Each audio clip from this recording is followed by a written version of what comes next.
Thank you very much. Are you sure? Just a small story why we make this reality talk, because I think everybody in this room are tired about looking at interview on the television, because you have this black-white answer and questioning, and you have a host who are a junkie for media time. And normally people who are interviewed at the mainstream have no time actually to answer questions in a more complex world, where the general population, if they want to, by YouTube and Facebook, are able to find a lot of knowledge, especially about the subjects we have here in Open Mind Conference. So I saw an article where in 1972, when the Danish Prime Minister Poul Hartling was interviewed, he actually had 40 seconds to answer each question. In this, and that's many years ago, and now the average time for a politician is 12 seconds. So we are going against the mainstream news on this, where I hope I have nothing else to do than keep them on track. But we have two extraordinary people here who have a lot of knowledge, and if I didn't stop them, most probably you will die of not eating. So we have made 6 questions, which we hope the next 1 hour 50. 2 hours. Yeah, in total 2 hours, but 1.5 hours. We'll try to keep it, but it's difficult, I promise you. So we want to hear where Judyth Vary Baker met Harvey Oswald, and how he was like as a human being. Was he the assassin, or? And so these 6 questions, which you will see here, is actually what we are going to cover the next 1.5 hours. When we come to the question and answering, I have a bowl here. So, and there are some papers here. So if you have some questions, if you believe they are not covered, please write down your question. And then we, in the small break, we will have about 1.5 hours. We will select the best questions, and then we will answer it best possible in, I will not, but the two magnificent people we have here will.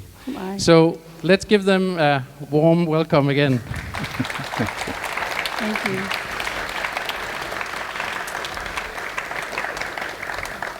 And Ole, I understand that you actually would like to say something to start this up. I would very much like that. If I can get the next slide, please. Yeah. Is that with this one? Yeah, this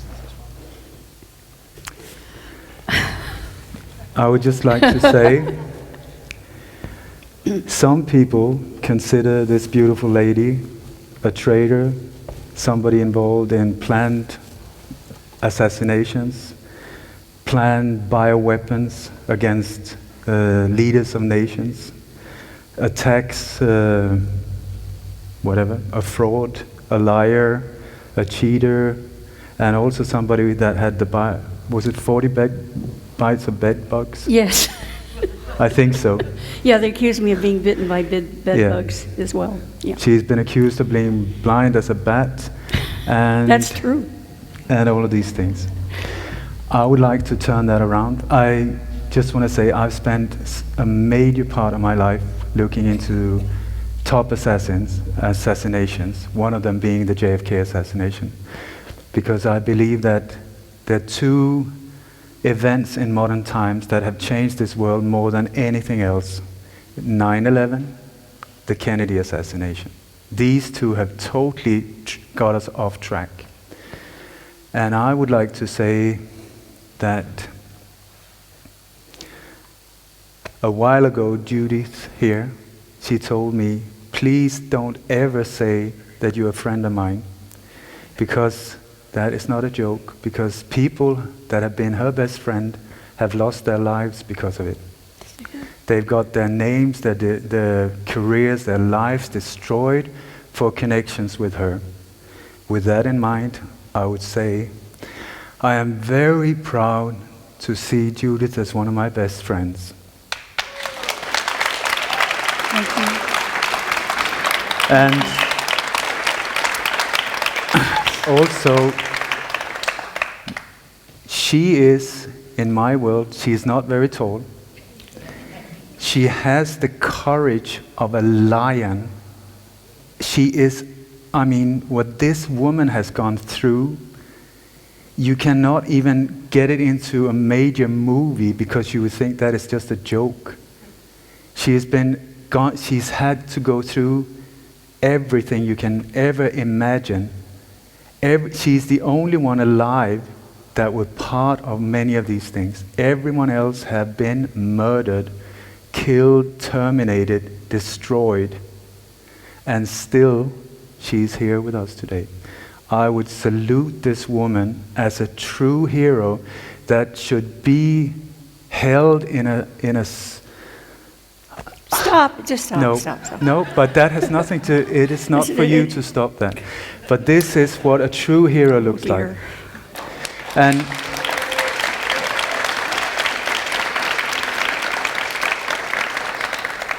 there is an expression that says that heroes hang when traitors thrive.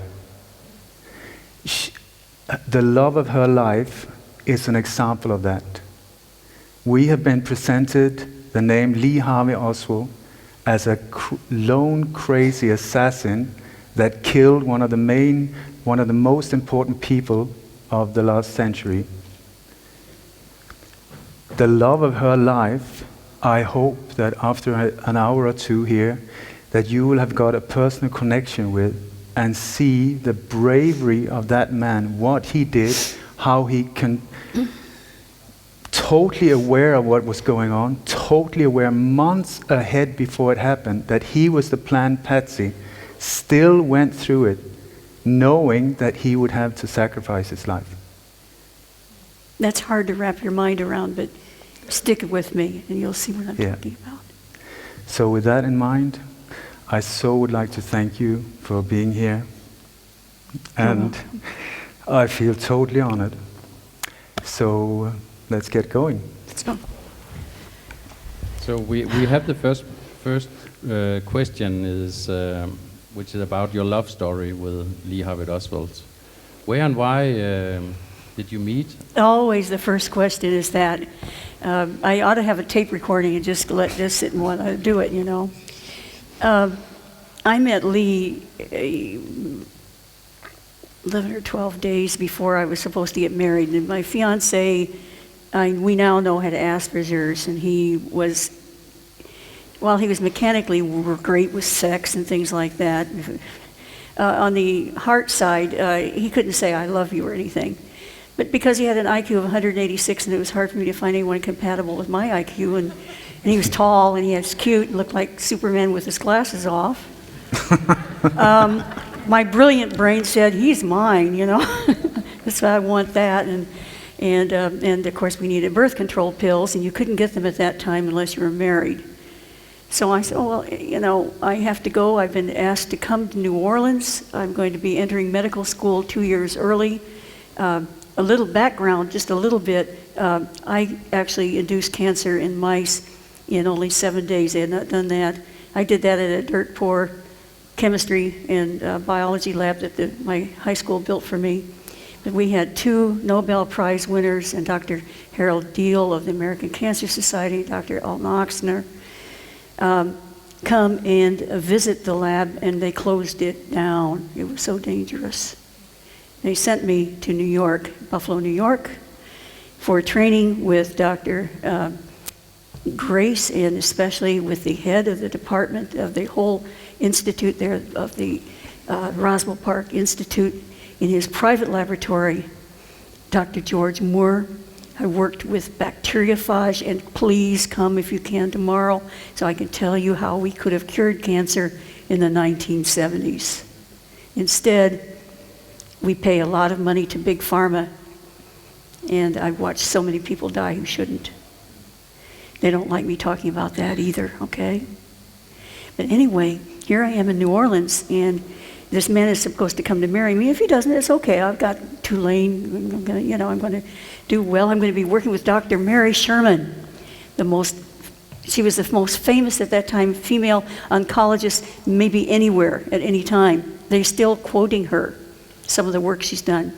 Dr. Mary Sherman, one of my is a witness. She's not alive. On July 21st, 1964, about 7 months after the, 8 months after the Kennedy assassination, the Warren Commission, which was appointed by Lyndon Johnson.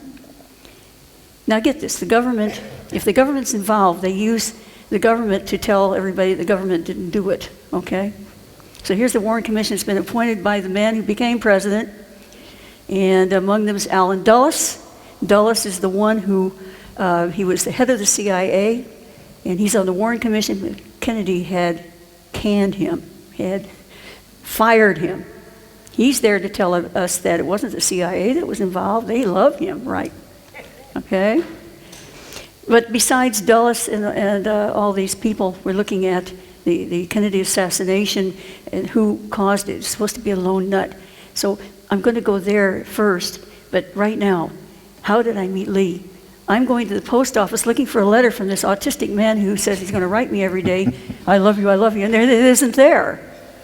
But there's a habit going on. I'm going there every day. And what I thought was an accident, now everybody tells me they knew I was coming there every day, so they sent someone. Because when I moved to New Orleans, got there 2 weeks early, and my doctors were out of town. They were in South America. Dr. Mary Sherman, that I told you about, I'm supposed to work with. On July, in July 1964, she would have talked to the Warren Commission that came to New Orleans. But the same day they came, she's front page news because her nude, dismembered, broken, destroyed body with one whole arm burnt away was found in her apartment. She was stabbed as well and burned on top of that. Yes, stabbed. But you can read about that in Dr. Mary's Monkey and also in my book, Me and Lee. And the other person I worked with, he lasted a couple more years. His name was David W. Ferrie. You'll see him in the film JFK. You'll see he admits that we were involved in something having to do with the assassination of Kennedy. Bad as that sounds, we were there not to assassinate Kennedy, but to try to save him. Here's how it happened. David Ferrie himself, David, hated Kennedy. He told everybody he hated Kennedy's guts because he had actually trained young pilots. They went down to the Bay of Pigs and Castro decimated them, and Kennedy took the blame for all the disaster that happened at the Bay of Pigs. But he wasn't to blame. He'd only been in office 3 months. The CIA, and they said, you're going to have to do what we tell you, Mr. President, because we have already set this up. We are going to bomb Havana, then Khrushchev will bomb us, but that's all right. We'll only lose 22 million because we're going to bomb them, and they're going to lose 58 million, so we will win. Kennedy would have none of it. We have saved the world. I'm going to tell you, Kennedy did that. So when David Ferrie found out the truth about Kennedy, by then he had told a group of 90 retired generals and colonels and everything. They're all sitting there in New Orleans. Their first meeting, they had him for a keynote speaker because he was so patriotic. He was a gifted linguist. He knew many languages. He had all these friends who were anti-Castro. He was a pilot. He said, David, we feel like you do. We hate Kennedy too. But now when he found out that Kennedy wasn't to blame and he's in the midst of all these people who want to kill Kennedy, this is the key. That's why he was so important to Jim Garrison. That's why Jim Garrison said, David, I'm going to arrest you and we're going to bring you in. And they talked to him. He calls in later. He says, you've put my name in the paper. I'm a dead man. 5 days later, David Ferrie is dead. And they said it was by natural causes. Just poor man suddenly got a cerebral hemorrhage and died. Accidentally. Can't use him as a witness, he's gone. Can I backtrack a little? So now, that's the background. That's just the background. And now we're talking about me. I've been invited to New Orleans. And I'm going to work with... You were only 19 by... I was 19 years old. Fast track, this man, Dr. Oxner, had seen what I'd done, and he knew about all my training, he knew what I was working on, and now I'm going to work with this wonderful woman, and we're going to work on something that has to do with whatever it is that she's doing. I'm all for it, but she's out of town. And I have moved into this YWCA, and I came 2 weeks early because of my school got out earlier than the schools in New Orleans. And my doctor, Oxner, didn't know that. Who am I with? I'm with 2 strippers, a waitress, and a Playboy bunny. I had to move in because I didn't have very much money. And these strippers introduced me to parts of New Orleans I never should have seen. And I saw parts of human body I'd never seen before either.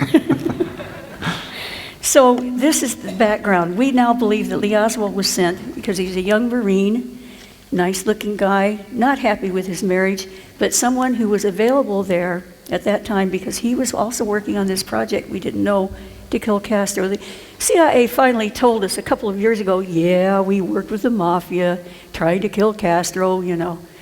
Well, they denied it for many years, and of course, when I brought it up in 1999, it was very hard for people to believe that.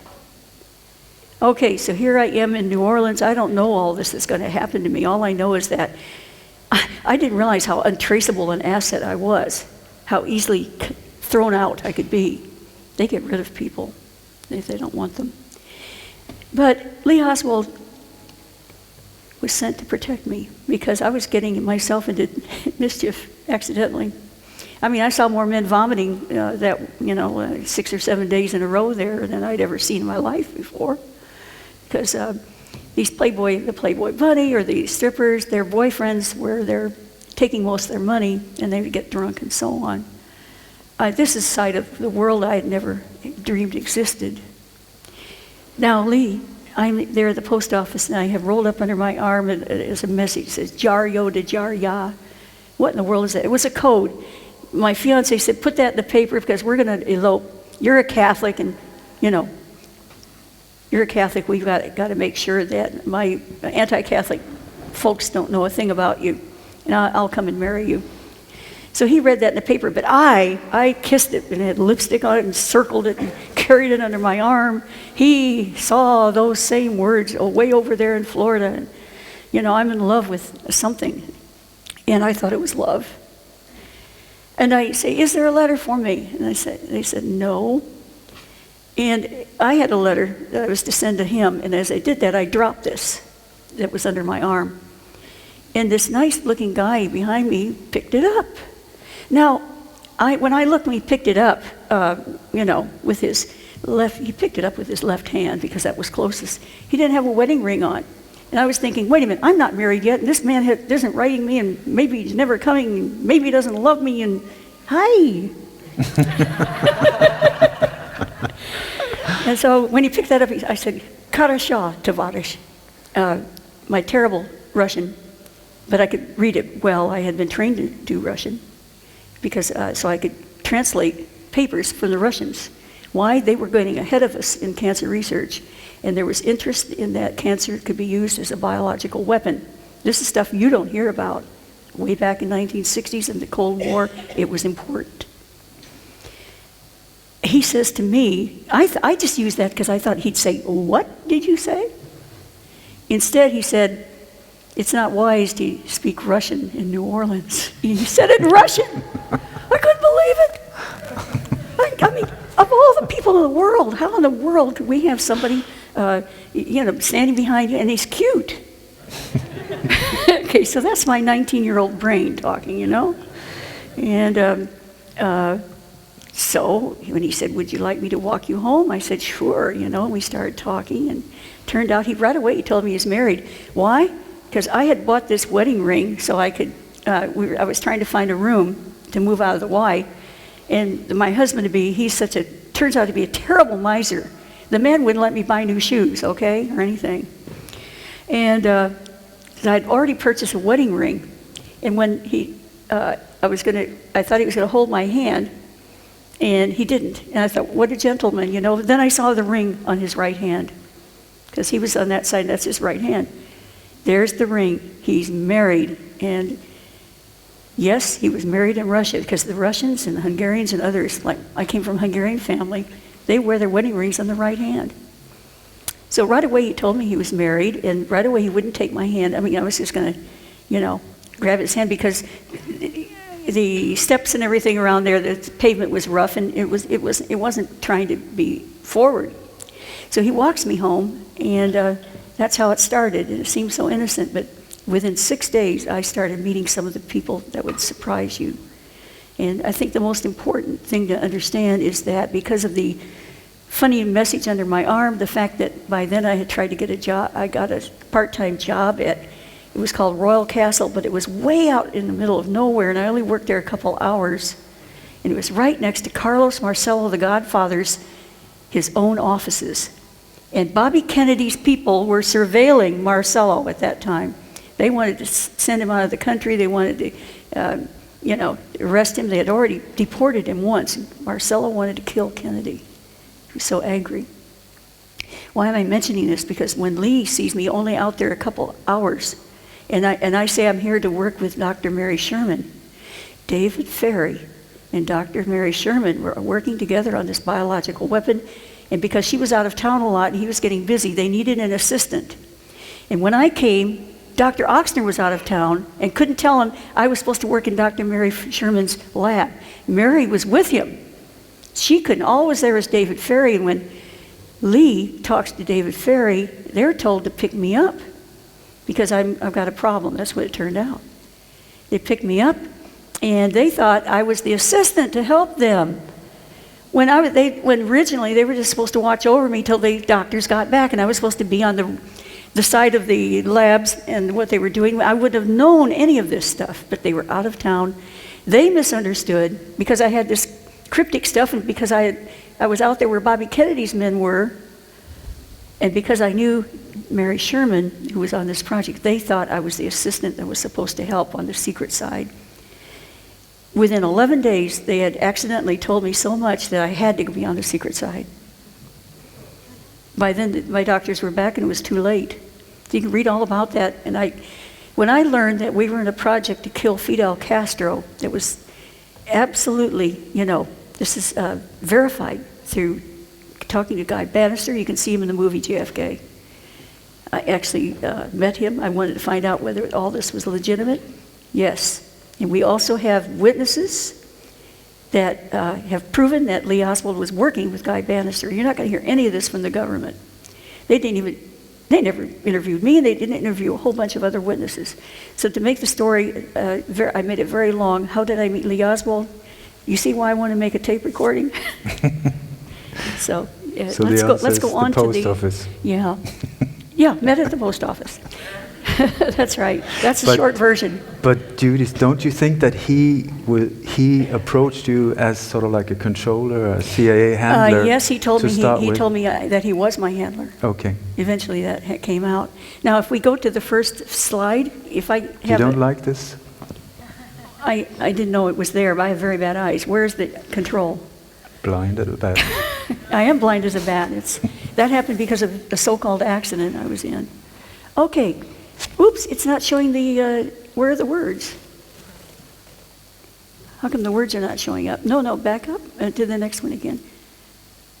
Oh, there they are. There they are. There we go. Fancy. You have to hold it down long enough. That's what it is. Audie Murphy and Lee Oswald. Audie Murphy was Lee Oswald's hero. Does anybody know who he was? He was the most decorated man in World War II for the United States. Okay, that was Lee. Lee's family was a military family. Unfortunately, that military family was also deeply involved with the mafia. His uncle, who knew Lee better than anybody else, his name was Charles Moret, was an enforcer and a bookie for Carlos Marcello, the Godfather.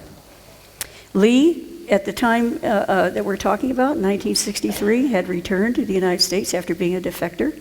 He was a fake defector. He had been trained by the Office of Naval Intelligence, and he had been borrowed by the CIA to work in anti-Castro things. He had been proven to be a very good man. This man actually returned to the United States, imagine, during the height of the Cold War with the wife that he met there. He had to marry so he wouldn't get deported.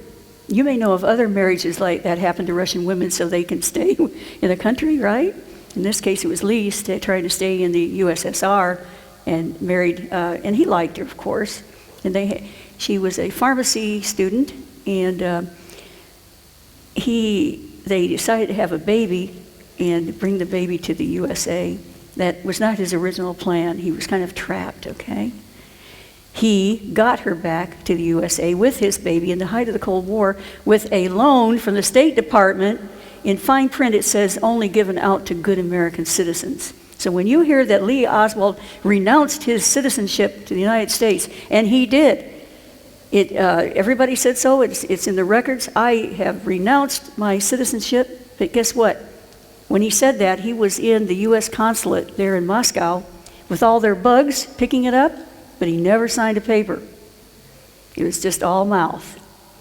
So technically, this man never renounced a thing, and of course he was one of ours.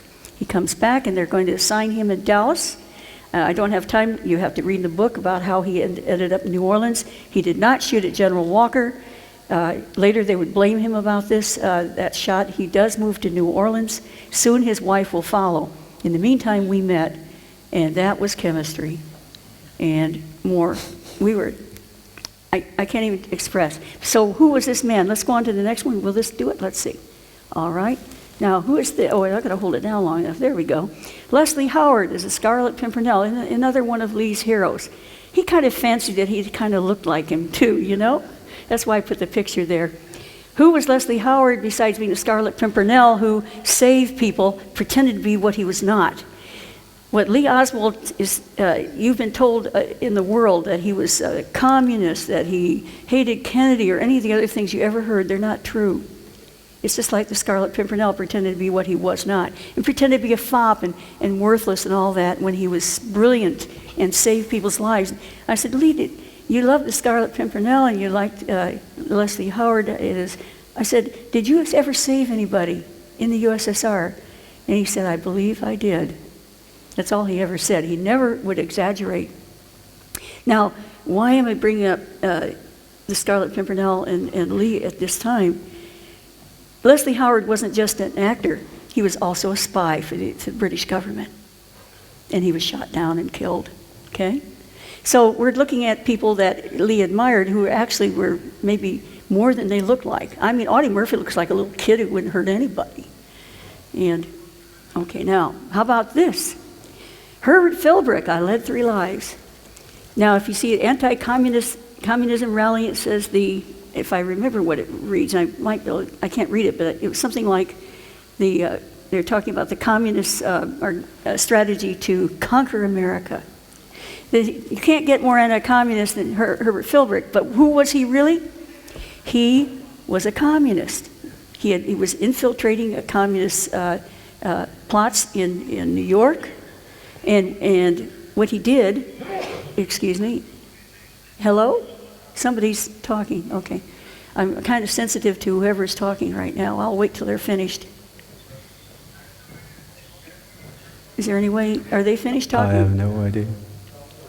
Okay. Because we can't have two people talking at the same time, and you don't want to hear me again. Okay. Maybe it's the CIA breaking through. I Led 3 Lives is the book that Philbrick wrote, and it became a TV special, you know, a series. This man, pretending to be a communist, was really working for the FBI. This was Lee's hero. And when I was at Roswell Park in Buffalo, New York, as I told you, and that's why I gave you that introduction, here I am. I was one of 63 that were chosen, but I was working at Dr. Moore's lab. I don't have the pointer. Yeah, you have the pointer. Where's the pointer? Okay. That's you. I can't see it. It's the green button. What button? The green. You should try her glasses. I tell you, whoa, that is one trip. Okay. Oh, all right. Okay, I didn't realize. All right. The technology. I'm great in physics and math and all that, but if I can't see it, it's kind of hard. All right. So there I am, and it says here that I'm going to work with Dr. Moran. It's in Buffalo, New York, and Lee says, I was in Buffalo. And he turns this thing over. Here's the other side, see? This is the back, you can see, of this. I mean, it's not the same size of the one room, but he says, look at there, TV programs. He says, I wonder in '61 if they still were playing I Led 3 Lives. He said, did you know That was my hero. Herbert Philbrick was my hero. So we turned it over, and well, there it was. I led 3 lives. And that's when he started telling me about that. Because people said, well, how did you know? Why would he tell you? You want to call it synchronicity or whatever you want. But you can see that there it was, right there on the back of my own. Now, who is Lee? Oops, let's go back. This is Lee's mother, and this is Lee's aunt. And there's a book out there called Harvey and Lee, and that man says, this is Marguerite for Harvey, and this is Marguerite for Lee. Well, it's not true. And he doesn't like me very much. We have many authors out there whose books aren't selling anymore because I've spoken out. So they don't like me very much. That's too bad. Now, this is the nasty, antisocial, lone nut Lee Oswald as a kid, okay, little kid. You can really tell, you will can't have a hard time finding him until he's been beaten up and arrested. Hard time finding any picture of Lee Oswald if he's not smiling. And there's so many photos of him, and it really gets me. I can't show you all. He loved animals, and in the book you'll read about, if you didn't know an animal, he'd call it Mr. Cat or Mr. Dog or Mr. Squirrel, like that. And one time a tomcat went up the tree, and he got a ladder and got it down. It was, he said, stop, Mr. Cat, you're going to be okay. So here he is at the zoo, and he didn't like school very much. He had dyslexia. That's important to know, that he had a very good ear and could learn languages fast, very fast, because he had to rely on his ear because he messed up his reading. There are many brilliant people who have had dyslexia, like Ernest Hemingway, for example. Okay, so here he is at the zoo, and there they arrested him and put him away for skipping school. Okay, here he is, this guy who doesn't love America and who's a defector. There he is right here, Lee Oswald. They said he never knew David Ferrie, and when I spoke out and others did, you know, that David Ferrie, he did know Dave. Frontline, they found these 2 photos. This is one of them. This is David Ferrie, a homosexual, and who really loved these young boys a lot. And here's Lee, as far away as you can get from David Ferrie. Okay? Anyway, they became friends. Maybe Ole should, you have a story about Ferrie. Where did he the homosexual part, no. Nope. You want to say anything? No, not really. Okay. I enjoy listening. Oh, all right, anyway, get the point. CA, the Civil Air Patrol was, now back up, was the most patriotic thing a kid could get into at that time. He wanted to be a pilot, but because his left ear, he had a mastoidectomy when he was very young, and he had terrible hearing out of that ear. They would not let him become a pilot. So he could become a spy instead, you see. So anyway, there's Lee, and to say as far away as he can get from our friend. Now, Lee was not, the trouble that Lee had were 2. 1, he was a lousy shot. he did Maggie's doors, that is, he actually missed the target. But he managed to do pretty well. It's just enough to pass as a Marine. You have to have a certain level. By no means should he be considered a good shot. In the civilian world, he'd be considered a pretty good shot because civilians aren't trained to handle, you know. He didn't do much of that. This young man, see that? That's not a frown. Oh, now this is a little more serious, but the point is, Lee was only 17. He was 2 days into his 17th year when he joined the Marines. He tried to join when he was 16. The Mafia lawyer fixed him up with a fake birth certificate that his mother got for him that said he was 17 when he was really 16, but he wasn't tall enough to, they didn't believe it, okay? He had to grow in a couple more inches. So there he is, he's so happy, he's finally in the Marines, and this is not somebody who hates the Marines. Notice? Does this look like somebody who is miserable? We're going to have, I've founded several conferences, but the one that's going to be important, we're having the first Oswald conference, annual conference in New Orleans, because they knew him. We have incredible support there now, and we are having conferences. We'll have one on, we're going to be celebrating his birthday. We're making a political event of that. You don't celebrate the birthday of somebody who killed the president, okay? And we have incredible support. But at the November conference, it's going to be held in Dallas, which we didn't have money at first, but now we're in Dallas in a big fancy hotel. It's incredible the support we're getting now. And what's important about that Dallas conference, new witnesses, new researchers, and we never argue about did Oswald do it, because we all know better. So what we look at, you see, if you clear Lee Harvey Oswald's name, you know who's to blame? It has to be the ones who said he did it. Clear his name and you get to the core of who's responsible for the death of President Kennedy. He wanted to be a spy. He said, well, we got to dirty you up. We've got to do something, because in this condition, you go to USSR, be a spy for us, they're going to wipe that smile off your face and they're going to shoot you because you're a good Marine. So what does Lee do? He shot himself in the arm with a little Derringer. And for some reason, though, you can be in and out, right? He was in the hospital for that, like for 11 days. Well, obviously, he's getting training, but they need more time. He said, look, you've got to do something worse than that to dirty yourself up. Because he got a suspended sentence for having the Derringer. So he said, well, what am I going to do? He said, think of something. So he poured beer over his sergeant's head. Very violent of him. Well, that put him in the brig, except we don't have any witnesses that he was ever in the brig, just the government's word. But we do know for months, somebody was teaching him Russian, and so on, okay? So let's go on. Here is Lee Oswald. He is now in the USSR, and they love him. He has friends. Everywhere you go, you see him smiling, and he's with friends. This man here is Ernst Titovitz. Why is he important? Because this man I told you about that says there's a Harvey and a Lee, he said, Titovitz and all his friends said that Lee never spoke a word of Russian. Why? Because according to this Harvey and Lee guy, Harvey was born in a family that, because they were Hungarian, that spoke fluent Russian. Now, I don't know how many of you know that they can get away with saying that in America, but I don't know. I came from a Hungarian family, and they didn't speak a word of Russian. They spoke Hungarian. Anyway, Lee Oswald was speaking Russian, and according to the Harvey and Lee book, none of his friends heard him say a word of Russian.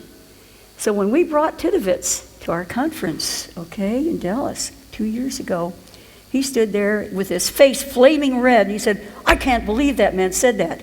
We told him he did speak Russian. He had a Russian tutor. So you have 6 or 7 people that this man Armstrong says that he interviewed, and that Lee Oswald never spoke any Russian, and all of them say that he did. Not that well, but he knew more than he let on. But the point is, he did speak Russian. So we have lies out there, and then we have people who, their books they don't sell essay very well, because it isn't about, it was Lee Oswald CIA, because me and Lee will tell you he was, and I have documentation to show how I knew him, what was going on, and we've had statisticians look at my work and look at my evidence and all that, and statistically, the chances are 99% that Lee and I were intimate, and according to these careful statistics done like by Dr. John Delane Williams, he has a PhD in mathematics, and then we have Richard Charnon also. So we have these different statisticians that show that also that Lee and I had a cover job with Riley Coffee Company for, the chances are only 1 in a million that we didn't. Can I say one thing? Yeah. I spent many, many years looking into the assassination of JFK. I mean, I devoted my life to try and find out what actually happened. And that assassination was, for me, like an enigma inside of a labyrinth, inside of a multi-layered, super impossible or very, very difficult thing to understand. And I tried and I tried and I tried for years and years. So many questions were just not possible to answer. Then, suddenly, when Judyth appeared, coming from a totally different direction, with loads of information, extremely detailed information that nobody had ever exposed before, suddenly, the whole picture was there. And I have really looked into your work. I've read your books like Upside Down, and you know, like I have not found one detail not correct. Well, I've trained as a scientist, and I'm not going to put anything out there that I can't stand behind. And I know that. Okay. She had the highest IQ in the state of Florida when she was 19, by the way.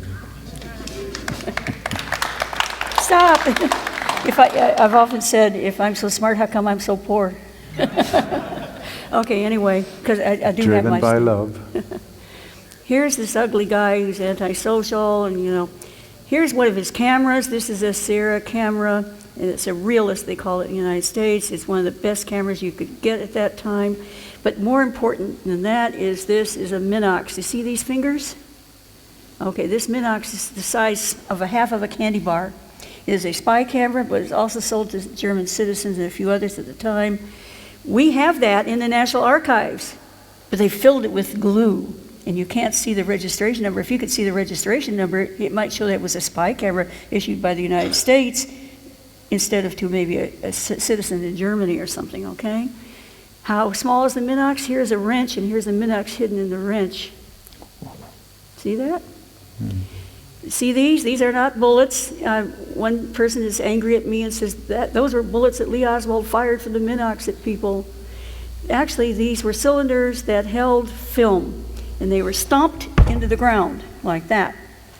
Now, who's going to find them? Well, Lee also owned a pedometer. How many of you own a pedometer? Raise your hand. Well, 63. Lee Harvey. Did anybody raise their hand? No. Was that one? What is it? A pedometer measures when you're walking. Walk for us. Well, just walk. 1, 2, 3, 4. The pedometer will make those measurements. Okay. And so if you are a spy, steps. yeah, if you're a spy and you have a drop box, say you're going to say you need to walk 6 paces north. 1, 2, and they use a pedometer.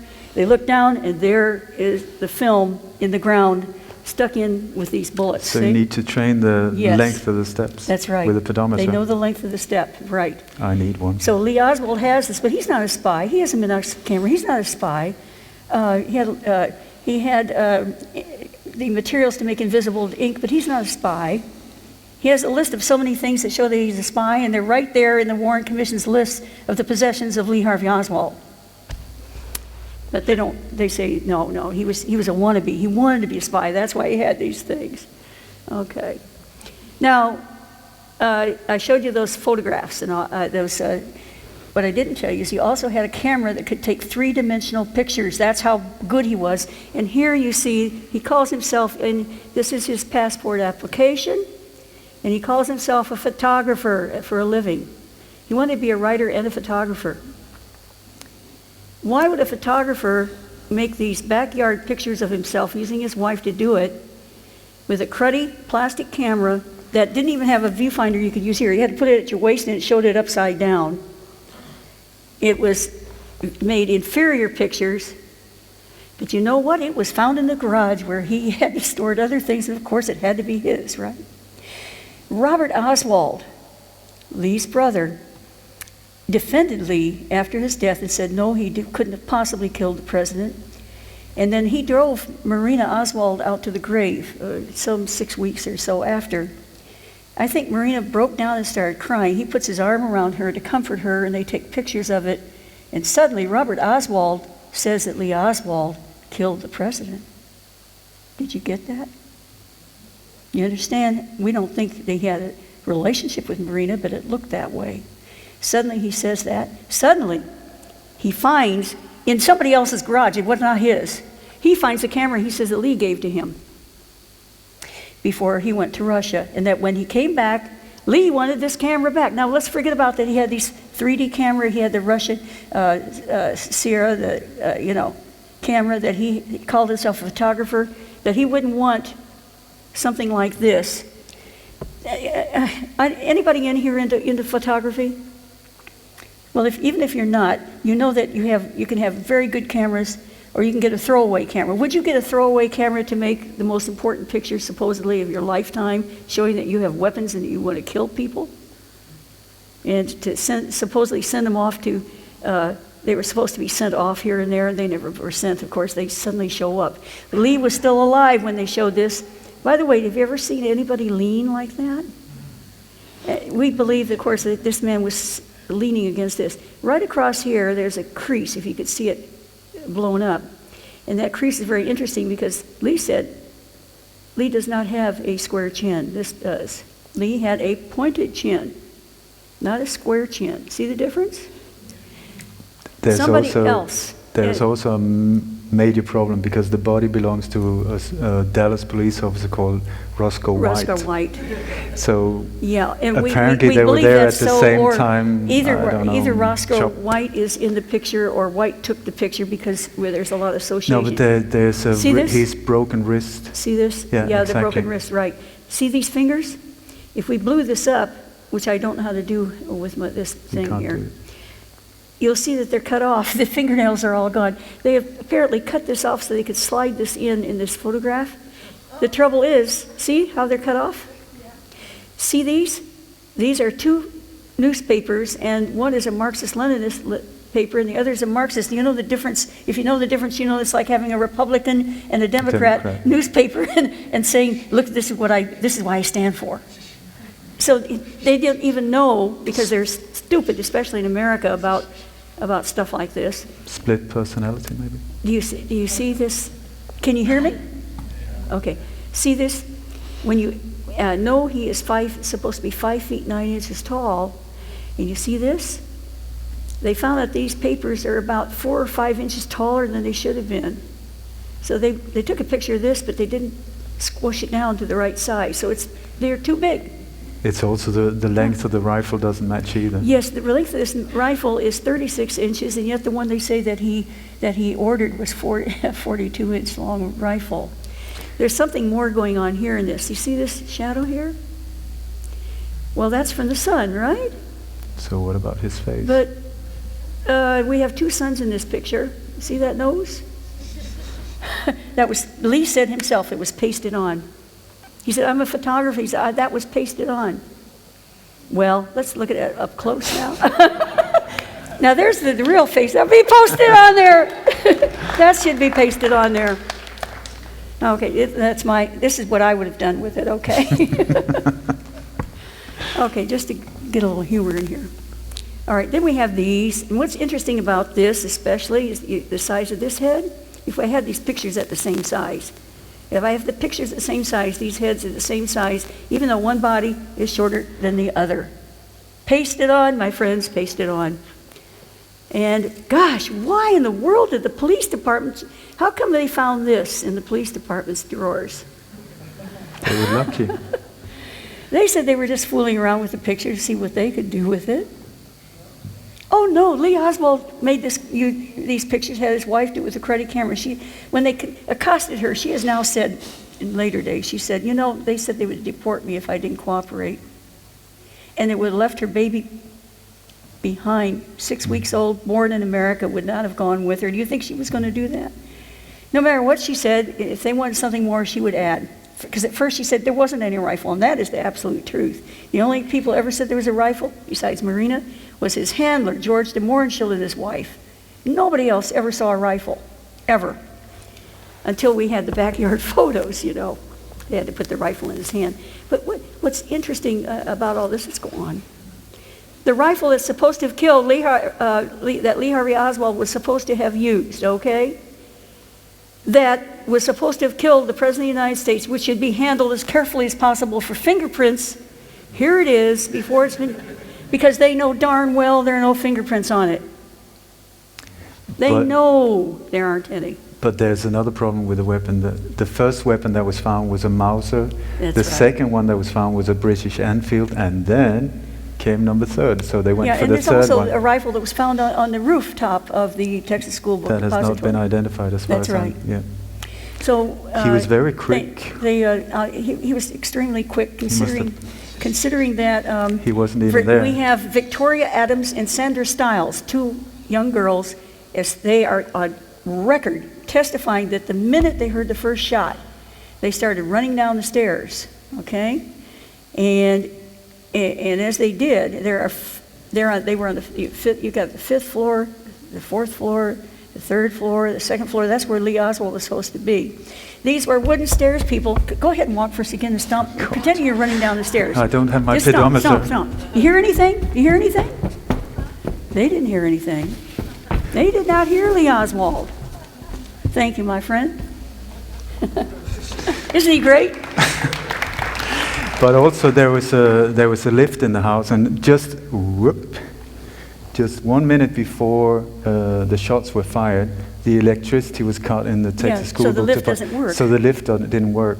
So no way could he get down there without using the That's stairs right. where these witnesses were. Well, we believe now that the lift was cut off like that, so they would have to use the stairs, the police would, in order to encounter Lee Oswald, if Lee Oswald ran down the stairs, which he never did, of course.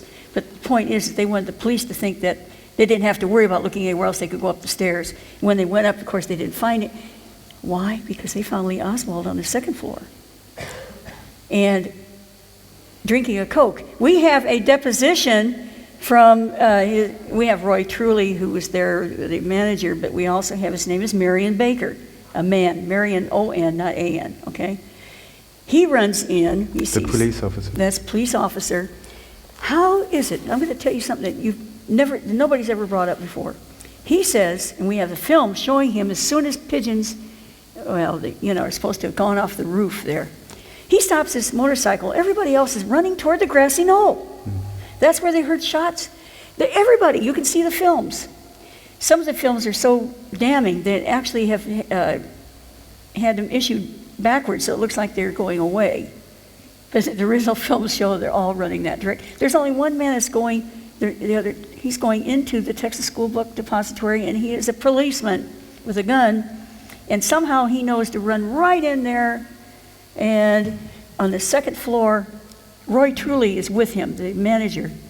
He says he spotted Lee on the second floor inside through the door. He opens the door and goes in. He's got a gun drawn. He's got it right at his stomach when Roy Truly says, no, that man works for me. He can't shoot him. Why do I say that? Because I believe he would have shot Lee Oswald dead at that time. Had there not been a witness. That's right. So, but he has a deposition instead, and the deposition says, he was in there, and we let him go, and we went up the stairs, but by that time he had come down, we missed it. Well, let me tell you about Lee Oswald, because it said that when he saw him, he was drinking a Coke. And when they did all their stuff, they realized, wait, we can't have him drinking a Coke, because he'd have to stop and put money in the machine and get it out, open it, and so they crossed it out. And so on the deposition, you have Coke, and it's crossed out, okay? Yeah, and then, you know what he said? He said, well, I don't know why, but the guy the stenographer who's taking this, it was a woman, I think, it could have been a male, put Coke in there. I don't know why, so I had him cross it out later. Right. That took too much time to get down the stairs, you see. But Sandra Stiles and Victoria Adams came down. They heard nothing, saw nobody. And in the Warren Commission, it says that they ran into two people that had been on the front steps, and who these people are. I don't want to go into too much detail, but it turned out the Warren Commission put that in, and they never ever said any such thing. They put it in because those people showed up a couple minutes later, and they wanted to make it look like they came down the stairs later. Sandra Stiles said she found years later both of them had been threatened, and they stayed quiet. But we have the book's called The Girl on the Stairs, and he found her. She was dying of cancer, and she said, I can't believe he showed her what they put in the Warren report. She couldn't believe they inserted that she saw these people, as they never did. She really did come down the stairs at the time, she said, and she said they messed up her testimony. And you'll find that happened a lot. Okay, we're going to go. Now, what is this about? Can I add a little detail? Okay. I also have a... Okay. Yeah, okay. Yeah, no. Because we already get it, but at that time, all this is happening in the Texas Bookman store. Lee Harvey Oswald, he already knew that he was kind of set up as a patsy. Oh, he knew it. When did he become aware of that? You're not going to believe this, but it was July 27, 1963, after he had been speaking at Rose Hill to the Jesuits there, when he learned that here he is a returned defector. They're supposed to be using him as a spy or whatever, and they're not. He's supposed to be able to enroll into a college so he can be a spy for the CIA there, and they're not going to let him. They said, we like you right where you are. We said, well, you're not having me do anything significant. And they said, we want you right where you are. And he realized, because of what they had him doing, that he was in danger. He was not being able to rise in the company. And when people are not able to advance in the company, they're either going to get rid of them or they're going to use them for something that may not. The CIA is not good to their people. Do not believe it. You go and read some of the histories of some of these people in the lower echelons, see what happens to them. It's not a good company to work for. Nope. This is important. We have Robert Oswald saying he found a camera that was in the Payne garage, and that camera is the one that took the backyard photo pictures, and that, Lee had given it to him. Lee wanted it back, as if he would want back that cheap camera. But they found other things that were in the Payne garage. They found a blanket, and the blanket, they had said, had contained this rifle. It had been lying on the ground in there for 2 months. There were wood shavings, it was a dirt floor in there and everything, but for some reason, if you could see a clearer picture, that blanket doesn't have a spot of anything on it. It is pristine clean. And it was tied at both ends. This is an exhibit, they show this tie down here. And let me tell you about that, because it's important. I showed you the picture of Lee Oswald in the Civil Air Patrol. They used to do search and rescue. They learned how to do all these special knots, very special knots. Because it was, and then Lee joins the Marines. You know what Marines are? They're involved with ships and all that. They learn knot tying. Does anybody here know what a granny knot is? Do you know what a reef knot is? All right, a granny knot is what happens when women tie the shoes wrong and the little kids run around and they go loose again. Marines are taught not to ever do that. For some reason, Lee forgot all about his training in the Civil Air Patrol. He forgot all about his training in the Marines, okay? And he ties this with a granny knot? My friends, he didn't tie that with a granny knot. He didn't tie it at all. But Ruth Payne, to prove that he tied it there, she says she brings out string that she has in her garage and said, look, this is the string. My goodness, because this granny knot and this string, it belonged more, it seems to me it links more to Ruth Payne than it does to Lee Harvey Oswald. Just for Ruth Payne has very strong connections with CIA as well. Oh yeah, she said, I didn't know my sister was working for CIA. I didn't know my dad was working for the CIA. Gee. Husband? Well, her husband was working for Bell Helicopter that was run by Dornberg, I'll try and get that straight, of Operation Paperclip. No, they weren't had anything to do with any of this stuff. Nope. And we find out, if you look at these carefully, we don't have time to do too much, but for some reason in the backyard photo, this sling is a different sling than this sling. On top of that, this one is connected in a different spot than that one. It's amazing, isn't it? Yeah, they had to unscrew it. I mean, if Lee did this, he unscrewed it and he bored new holes to put them in different spots to put the slings in right. We would do that with our rifles, right? Yeah. Handy. Okay, now this is kind of interesting here, and I'm going to go faster here because the rifle that he bought, we already said he's the wrong size than what they advertised. He filled out this order form, okay, over here. Whoa, no. Okay. Shoot, let me see if I can get back where all right, here we go. This order form that was filled out here is very interesting because it was mailed, we have the date and everything, here it was mailed, and for some reason we have a little T here for Texas. By the way, Lee never wrote his T's like that, and I caught that. But the T, this was forged, and I can't prove that, but what I can prove is something very interesting. That is, when he filled out this order form is for Heidel. This Mr. Heidel is supposed to pick up the rifle, okay? And where is he supposed to pick it up from? From this post office box, which says Lee Oswald. It doesn't say Heidel, notice? But somehow the postman with all these hundreds of boxes knows that when he gets a rifle from Mr. Heidel, he's supposed to put it in Mr. Oswald's post office box. He's brilliant, isn't he? He's psychic. All right. But also that you could go into any shop and buy a rifle. Yeah, you could buy a rifle but going it's around the easier corner. to go But we need a paper over. trail to show that Lee Oswald planned to kill people ahead of time, and he did. He got this rifle. This one of the worst rifles called a humanitarian rifle because it had such poor ability to actually sight in under what's supposed to that it almost always missed. It was more dangerous to the shooter than And the target. they tended to blow up. That's why they stopped using them. But it was cheap, like that cheap camera. They're not going to spend a lot of money framing this man. They keep it cheap. Okay? He very, did pull very off cheap. 3 amazing Now shots, get this. though. This order form here was mailed, and somehow the company, it was airmailed to Chicago. Do you know how long airmail takes to get from Dallas to Chicago to even today? About 4 or 5 days. It might be 2 days, might be 3. But this one, miraculously, in 1963, arrives in 1 day. Not only that, but the rifle is processed by the company and is mailed, and everything happens in 1 day. It's miraculous. It is. It is. It is. And there's more.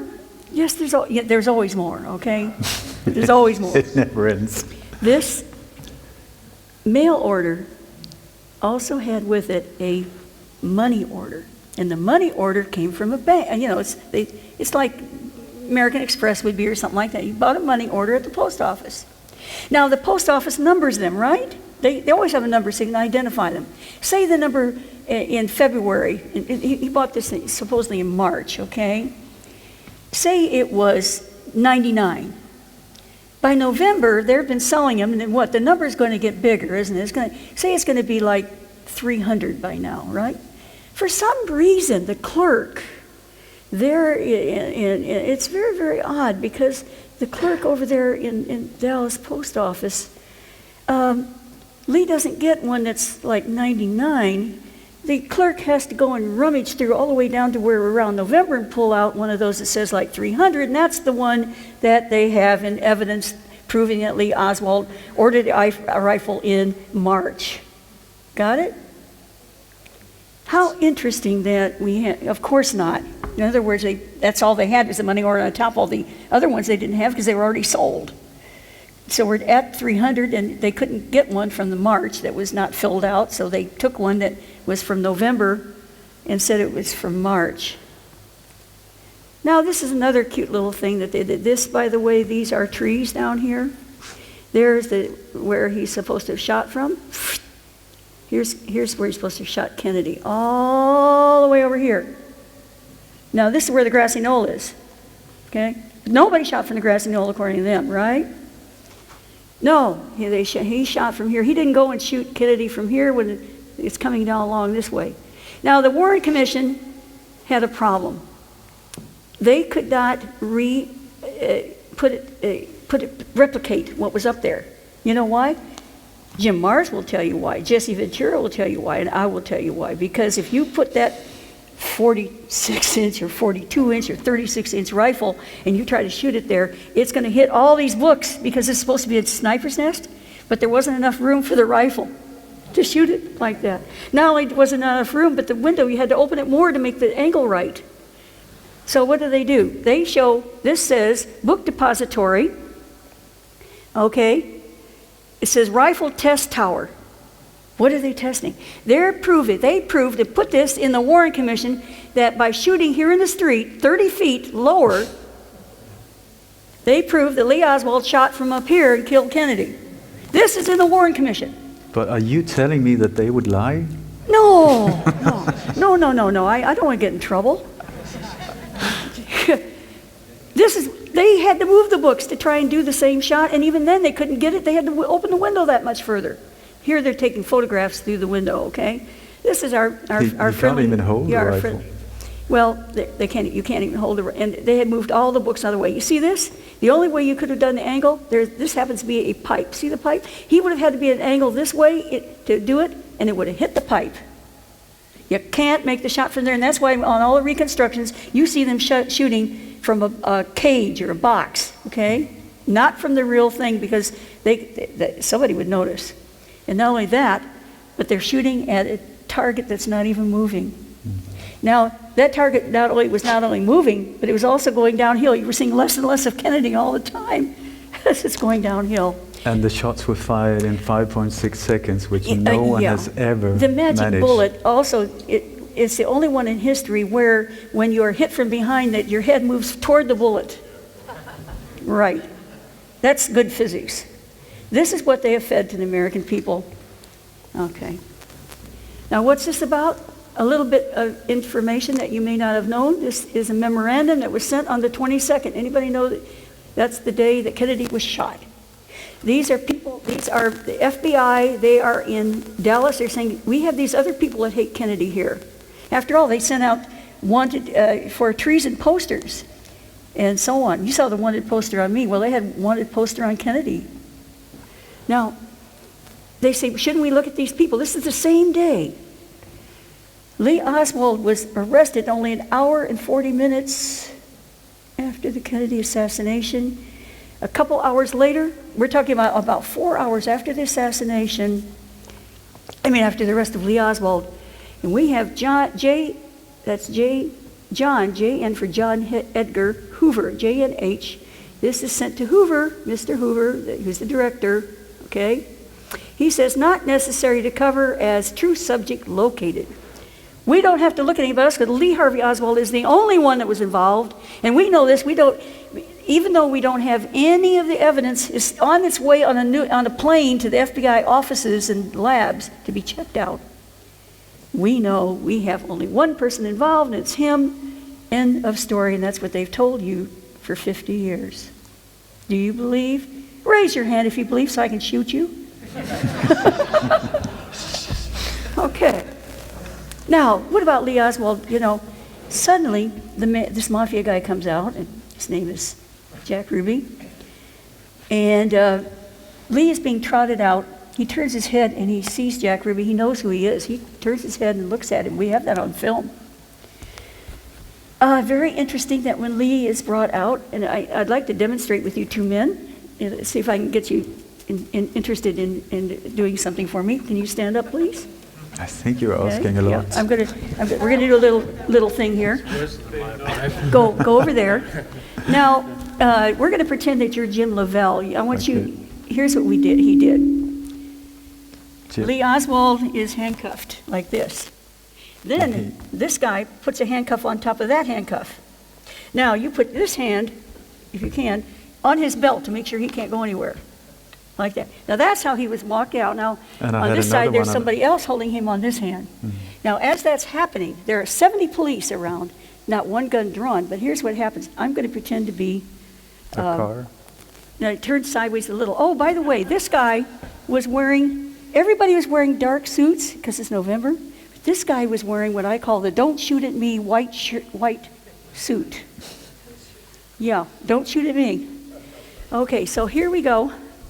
We have Jim Lavelle, is supposed to be the one in the white suit, and he says, I saw him with the gun, but it didn't dawn on me what was going to happen. So he goes forward, and he shoots him right in the stomach, like that. And, gee, how did that happen? Gosh, he's dead. Why didn't he get away? Why didn't he try to do something, huh? Okay, you can sit down again. Thank you. So Lee had no chance of getting out, but it was worse than that. You need to know. This is the ambulance that he was supposed to. There's a photograph showing that they're putting him in the ambulance. I won't go into the horrible details that they drove him, put him in a small room and did things to him before they put him in the ambulance. People don't know that, but I have all the records. See this? This is oxygen. Know this? See the oxygen?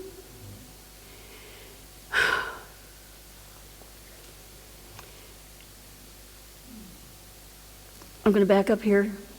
I have a document I can show anyone who wants to look at it. I thought I had it next on this, but I say I don't. The document shows that Lee Oswald was put in this ambulance and what time it got to the hospital and what they did, and they did not give him any oxygen. When they put him in Parkland Hospital, they rolled him into Trauma Room 1. That was the one in which President Kennedy had died in. Then they said, as they were starting to try and save his life, they said they had no prejudice. But no, we can't have him in the room that he shot Kennedy. So they pull him out again, move him down the hall to another room and start him over again. Of course, they lost precious time. And of course, they had no intention of treating him. They say they did everything they could to save his life. But they also did CPR on him. In the ambulance, we have knowledge and records. It's a fact that they did so-called CPR on Lee Oswald, who had pumping his chest when he had a bullet wound in his, which meant that they were making him bleed to death. How did they treat Lee Oswald? We have records showing that the Warren Commission looked into it to see if he had been abused while he was in captivity. And you know what? When the Secret Service agent, his name was Drain, D-R-A-I-N, was in charge, they put an FBI agent in charge of looking into this. And when he's questioned, well, what did you find? He said, no comment. I'm not going to talk about it. Now, so we go to this. This is Lee Oswald's foot, one of his 2 feet here that they show. It's a little hard I wish it had a little bit more bright light here. If we turn these lights off for a second, it'd probably be brighter. Is that possible or not? All right, can you see it better? These 3 marks here, that's from a cattle prod. You've got marks here that is from some wide, blunt object like a thin board. You have bruise down here on his, now up here this is rigor mortis. You have a mortis that is caused by changes in the blood that's not involved. But these are trauma to his feet. There's a cut here on his foot down here. You can see we can't see much more of this. There are also 5 cuts on one of his arms. These are not the cuts for venous cuts that you need to give blood transfusions. Those were here in his chest. This is what they did to Lee before he died. Okay, now, this isn't what an artist did. That's me, what I looked like back then, and that's what he looked like back then. And I love him for the rest of my life.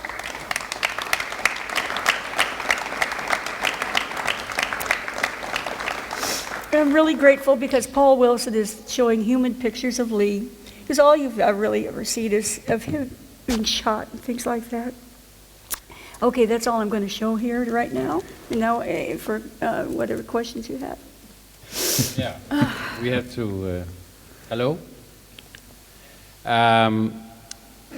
Actually, Lee Harvey Oswald, he tried actually to save Kennedy. Yes, we should talk about that. Yeah. Lee Oswald was. It says in the Warren Commission that they have, the sentence says, Lee Harvey Oswald admired President Kennedy. So what was his motive? They said they had no motive for him. It's right there in the Warren Commission. I have the documents. They said he apparently wanted a place in history because he was disappointed with his life. Disappointed with his life. The man had been, as a Marine, went to the Philippines, he went here and there, he's trained as a spy, he went up in the USSR, got himself a pretty wife. Japan? Yeah, and has 2 children, comes back, he's only 23 when I met him, he's 24 when he's killed, just barely 24, and he's disappointed with his life, so he goes and shoots Kennedy. Newborn and he's baby. supposed to have shot at Walker. Now, Walker was Kennedy's enemy, so he goes and shoots it. What's the matter with this man? He's alone and crazy. He's a lone nut. Nobody likes him. Please come and see what I have to tell you about the biological weapon that we were developing to try and kill Castro. It sounds so far out. When I first spoke of it, people believe me now because so much more has come out because of the internet, thank God. Okay. Will you talk about this tomorrow? I will. I will be talking about the biological weapon. You'll know a little bit more about Lee on that count too and what we were doing. But most of it will be about cancer and also ways that you might be able to treat cancer. And of course I keep saying, go to your doctor, get your doctor's opinion, don't listen to me, all right? That's important. So I can't be said that I'm giving medical advice, all right? But I've got a melanoma on my arm that has gone nowhere, and here I have been subjected and exposed to an awful lot of radiation. If we just look at the TSA problem I've had, last year I had 80 interviews. I went on at least 60 plane rides to 31 cities. How can I do that? I'm on a pension. You know why? Because people like you come to my city, talk to us. They gave the hotel, plane rides and all that. It's all on the record. And as fast as we put it on the internet, you'll find it gets, somehow it gets blocked. And a lot of stuff gets blocked And you'll see trolls, they'll say she's crazy and this, that, and the other. And then there are all these people saying, no, she's not, we've talked to her, you know. So as it gets out, and they've seen the evidence files, which I kept all these years. Now, I can't show you much, but some of the people here have seen. I kept even check stubs and all kinds of things to show that we were hired the same day by this. We had to have a cover for what we were really doing by this company. Not only hired the same day, but it was to a sub-company, and a week later, both of us were transferred to the other company. All the records are there for me and him. The day that he was fired, they put an ad in the paper. I've got the ad and show it to everybody, to replace me. But they couldn't find anybody. By the time he was arrested on August 9th, I was still working there. That day, they gave me my final check because that looked bad. So I have an August 9 check, the last day I was able to work at the cover position I was in, the day that Lee was arrested on August 9th. Oh no, all these are coincidences, right? Okay? But they're not. And I also have witnesses. These witnesses are on tape and film. They were supposed, the History Channel did do a documentary. It's called The Love Affair. You can still see it on YouTube here and there. Some of it's been cut out. But what's awful is that all the witnesses have been cut out.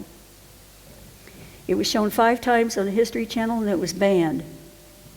And I can't tell you what I've gone through because I was in a hospital before and after filming.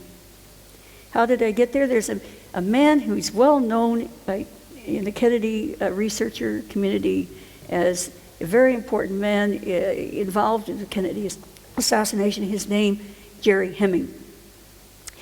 He was a murderer, an assassin for the CIA, and he was a soldier of fortune.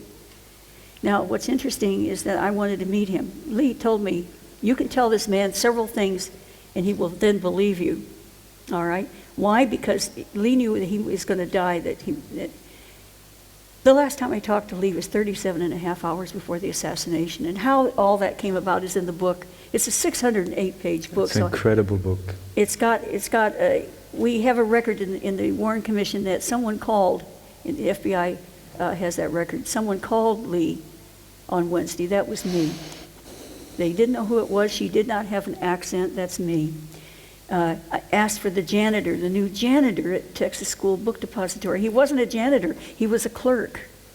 But that was the code word. Why? Because my name is J. Ann Baker. J-A-N were the first 3 letters. Then he knew it was me calling him, so he knew when to call back that night. And he called me back at it was only 37.5 hours before the assassination. And he said, I've joined an abort team. They're trying to save Kennedy's life. Now, at that time, it was a long conversation, over an hour and a half long. But he also told me that when he was involved, that he believed he had saved Kennedy's life several weeks before.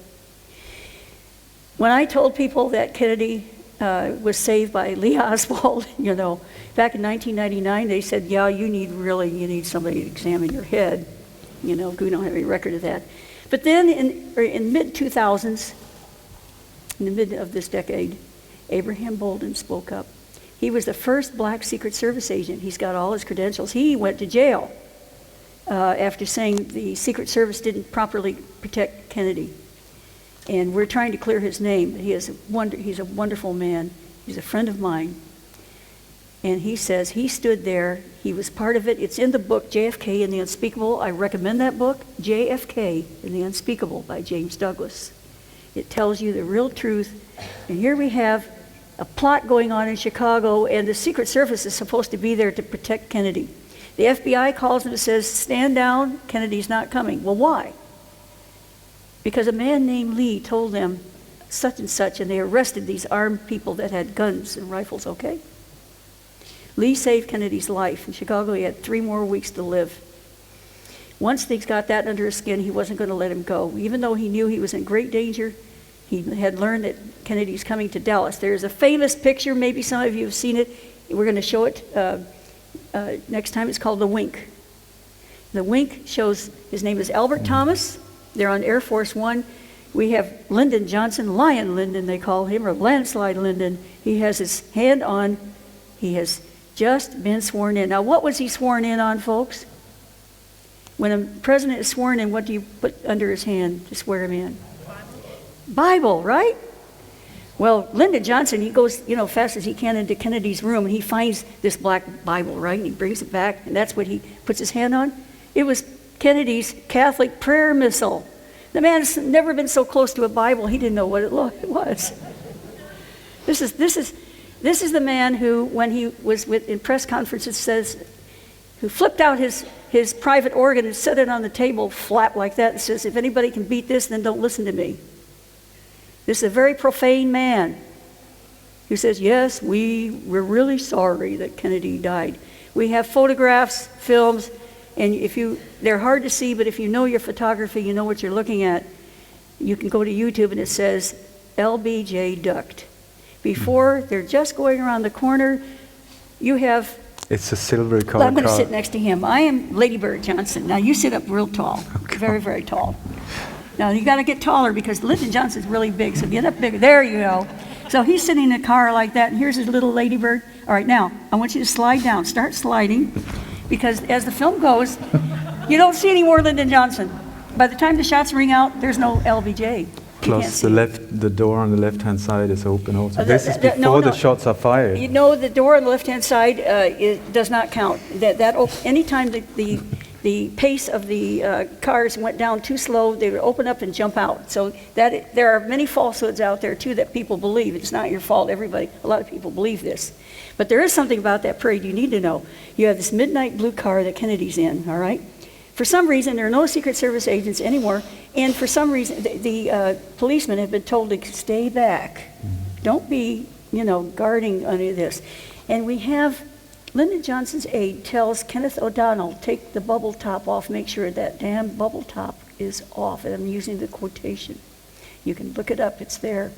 So it was LBJ, Lyndon Johnson's aide, who told them to put away. It wasn't bulletproof, but it would have deflected some of the bullets. It would have been harder to hit him. It's gone. Another thing they took off the car, there's supposed to be a window pane, glass there, see?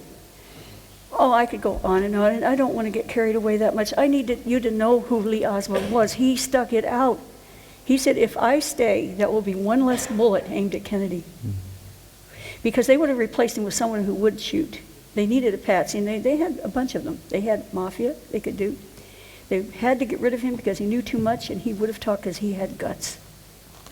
So he's shot, dead, only 47 hours after he was arrested. Yeah. And he knew that there was no way out. If he had chickened out, Marina would have been taken out, and his two children. Judyth would have been on the list. He would have been on the list. Everybody would have been killed around him. So he voluntarily sacrificed his life. He knew he was going down in advance. And he couldn't even say he was CIA or FBI, that he was working for them. You know why? Think about this. When he was in the USSR, he was working with other spies. They would have killed all those contacts he had. They would have murdered them. They would have murdered Marina's family over there. They would have executed them. At the slightest idea that they were, had cooperated with him, he couldn't say I'm CIA or FBI. All he could say is I'm a patsy. The man that they said, that the Warren Commission said wanted his place in history, said, I didn't do it. He said, I'm a patsy. He said, I didn't shoot anybody. And there was a voice thrust analysis done. And sure enough, he passed. He passed where he said, I didn't shoot anybody, sir. He was not lying. There's another place that he didn't pass on that test, and a lot of people don't know that. On the same test, they analyzed another part where it says, I don't know what this is all about. He failed that part of the test. So some people say, the bad guys will say things like, he failed the voice stress analysis test, but they don't tell you what part, see? Or they'll say, he failed the part where he said, I don't know where this is all about. But they won't tell you about the part where he passed, where it said, I didn't shoot anybody, sir. Okay? I love him with all my heart. I hope we can, that you understand more about Lee Oswald, and if you hear someone say, maybe there was a conspiracy, I hope you'll tell him damn well there was. Okay? Amen. Excuse my language.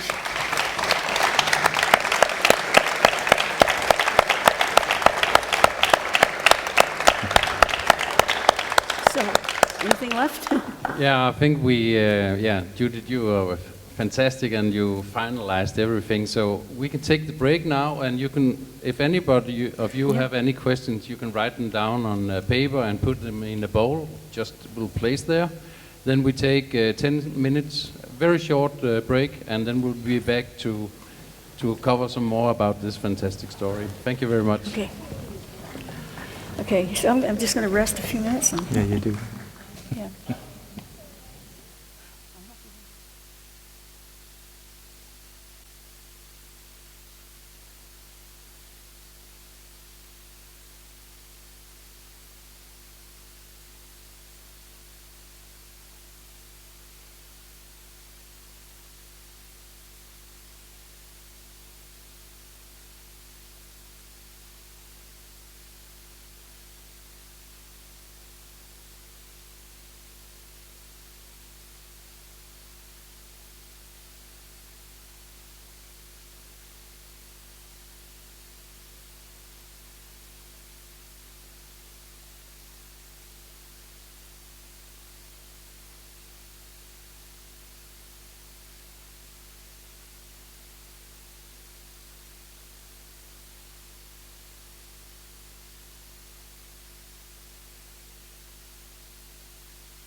Okay, welcome back. Now we are in the answer and question phase here, and we had a lot of interesting questions. It will be impossible to answer all of them, so maybe if you are not selected, you could just come up and talk afterwards, because of course we have a time schedule here. I think the first question is we have here is for you all, because you have also been talking a lot, Judyth. So yes, it's about a high-ranking Freemason Lyndon B. Johnson had before knowledge about the assassination. Is there anything about that? I would say yes. I would say that there were many high-level people involved in that assassination in the background. Lyndon Johnson was way up there. He was going down. He was just about to be tried for a lot of incredible criminality, including 8 different assassinations, one of them, or murders, one of them on his own sister. Charming guy, absolute lying, awful, treating, I don't know how many adjectives I can say negative about Lyndon Johnson, they would all fit. He was a super criminal. And the night before the assassination, there was a big meeting at the Clint Murchison Ranch outside Dallas. At that meeting, there were lots of people, and among them were Lyndon Johnson and J. Edgar Hoover from the FBI. When that was the final go-ahead, Richard Nixon was in town that evening as well. And at that meeting, they took the last, okay, green light to take JFK out. And Lyndon came out and told his mistress that this is the last time that they're going to embarrass me. He's dead, more or less. That's what he said. So did he have beforehand knowledge? I would say super duper yes to that. He was involved up to here. And then, as soon as JFK was dead, he was cleared. He was never tried. And it's the same. J. Edgar Hoover would also have gone down had JFK been re-elected, which he was so popular. There was no doubt that he would be re-elected. J. Edgar Hoover out of the FBI. Instead, he was appointed on lifetime, and he was also buried in a Freemasonry temple type of grave. So maybe he was a Freemason. Who knows? I would say big time. We have a photograph of him with Mason. I know all of them. Adam. So charming lot. Yeah, and there's no doubt that Lyndon B. Johnson, he also made it absolutely possible to really increase the war efforts in Vietnam. He signed it. He's the one that did it. There was no war going on. There were advisors on the U.S. part of the. It hadn't really started. As soon as he was dead, it was actually signed more or less before he died. They gave him. Yeah, JFK actually had put an order in to have troops begin to be removed at Christmas time in the opposite direction. That was canceled day after Kennedy was buried. He had signed that before the end of '65, everybody would be out. Right. Instead, the whole Vietnam War started. Yeah, and they ended up having 550,000 troops over there. Well, we have Yeah. JFK. We have JFK lying in Parkland Hospital dying. LBJ is there. Now, what's interesting is that who is he calling on the phone? He calls a stockbroker and tells them to sell the Halliburton stock to a proxy so they can hold it. Halliburton makes $1 billion off the Vietnam War. And I also want to say the photo that Judyth mentioned before, when he's standing being sworn in as a president. The thing is that you're already sworn in as a vice president. The whole idea is, should the president die, boom, from that second you're a president. But he was sworn in again on Air Force One, and the reason for that was to get Jackie Kennedy away from the casket at Air Force One, so that they could kidnap the body. They stole the body out of the casket into a body bag, then got it into a helicopter and flew it off so that they could totally manipulate and And if change that sounds everything. funny, I am a personal friend with David. His name is Dennis David. He was on the Corps that brought in that casket that had Kennedy's body in it. And he saw the other casket that everybody's following with the news, okay? He is on record, and he had to sign a paper, all these guys did, that they would never break their silence. But after he got cancer, he spoke out, and others have too. And you'll see that in Doug Horn's book. The wink that we were talking about is Albert Thomas, the congressman, was sick, they said. They said, Kennedy, this is in March. This is why all these efforts to try and save Kennedy that we were working on started in the spring, because the word trickled back. They said, Kennedy, you've got to come to Houston, because Albert Thomas is really ill. We're going to have a special dinner for him. Oh, by the way, let's also put you in Dallas, you know, and in San Antonio. So Albert Thomas is the one that's winking at Lyndon Johnson right after he has sworn himself in. With a devious smile. And he's smiling. And Lady Bird can hardly keep the grin off her face. And what's sad is, I mean, it turned out that Congressman Albert Thomas quit his job and started working as an aide for Lyndon Johnson. Go figure. Yeah. It's incredible, isn't it? Protected him. Interesting. You see, we will have problems reaching all of this. Okay, let's go. Yeah, let's go for the next one. Is it true that Lee's corpse was dug up many years later? And if so, why? Okay, a lot of things have been going around. There was a Harvey and a Lee, and I tried to show a little bit of this, that it wasn't true. I've got a ton of stuff to show you that it wasn't true, but the man who wrote the book doesn't like it, but he had a great deal of influence. And the idea was that Lee Oswald wasn't actually buried in the ground. It was there's a Harvey and there's a Lee, and it's the wrong person. So when out, they exhume it. And what do they find? The dental records are for Lee Harvey Oswald. And the head, this is all so gross, but I have to tell you, because as a scientist, I'll have to tell you what it is. The mortician, and he was a good man, all right, but he looks at this and he says, that cannot be the man that we buried. Because the man we buried, he had a cut. See, they cut the top of the cranium off there to get the brain out. Then when the mortician, he had to pull the scalp back over, you know, and all this kind of thing over the skull. He said, I don't see any cut. Can't be the same man. Somebody has switched the body. It's not so. He said also the head is rolling loose. It wasn't. What happens to the head? The skull is so heavy. And the cervical, you have these vertebrae. They're very small. Without the support of ligaments and muscles, and they're taking this out, but with a crane, the head rolls and it's snapped off. That's all. It doesn't mean the head was exchange with somebody else's, because in the second autopsy they did, they had to cut the ligaments. It was still attached by ligaments. We have that on the record. But there's something called a cytopore, a dysopere. Let me get this right. It is a waxy material that forms in anaerobic conditions with moisture.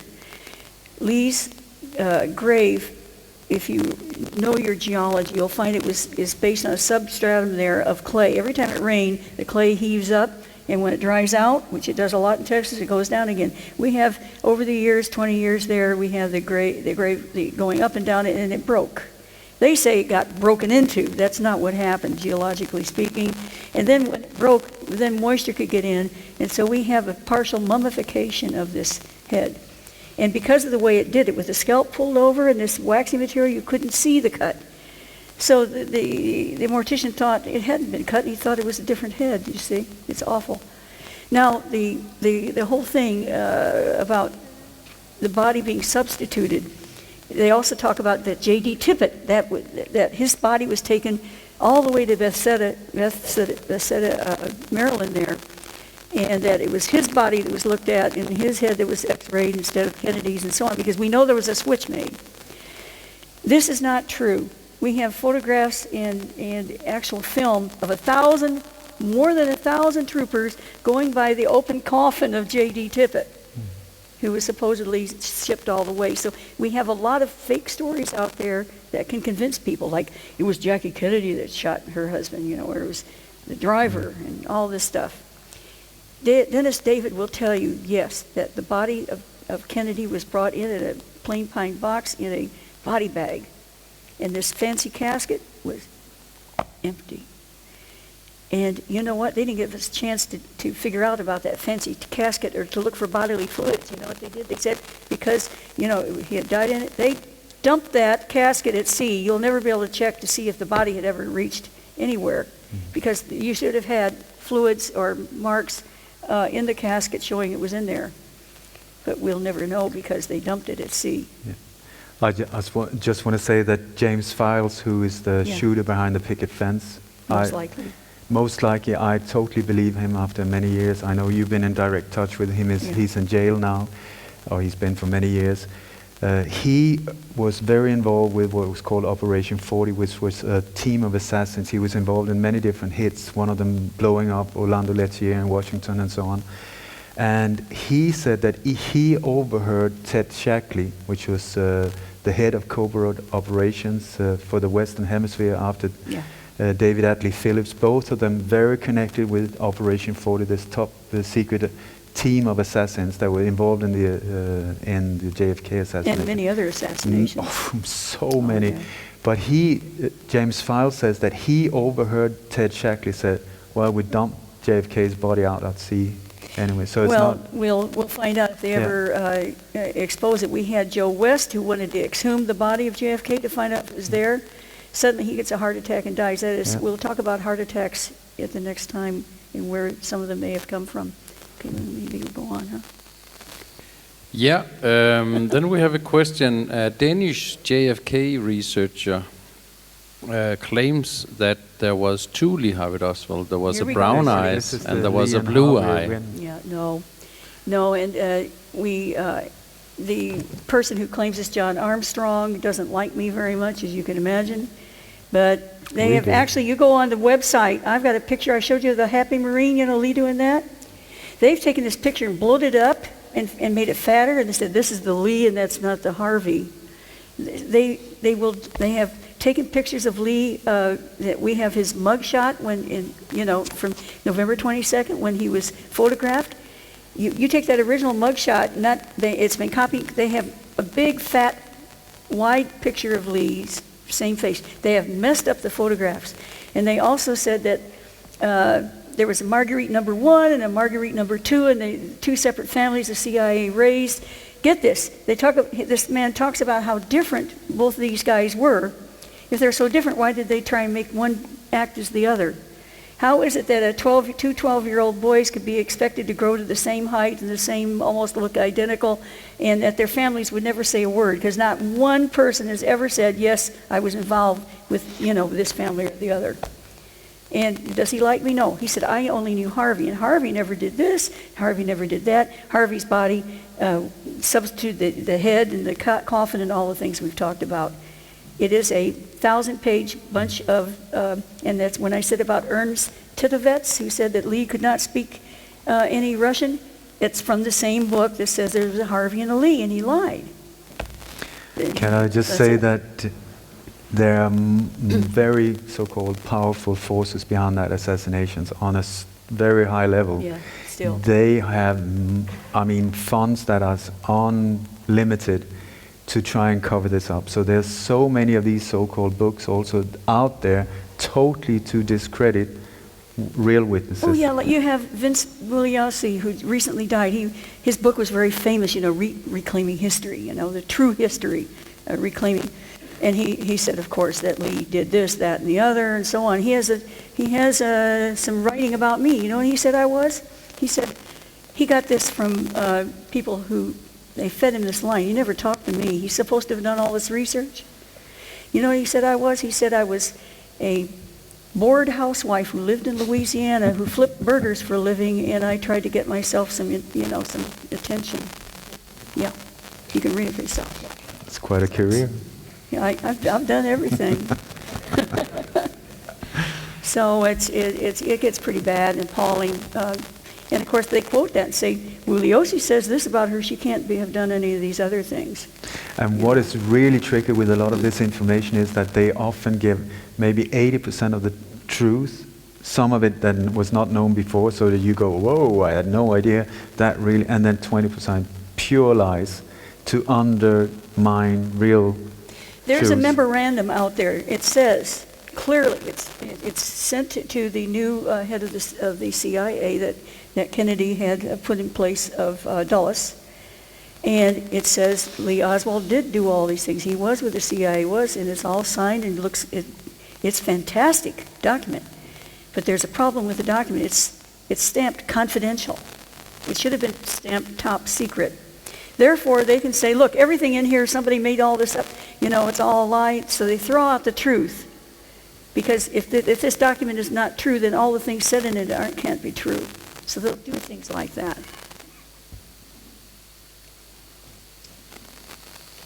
Yes.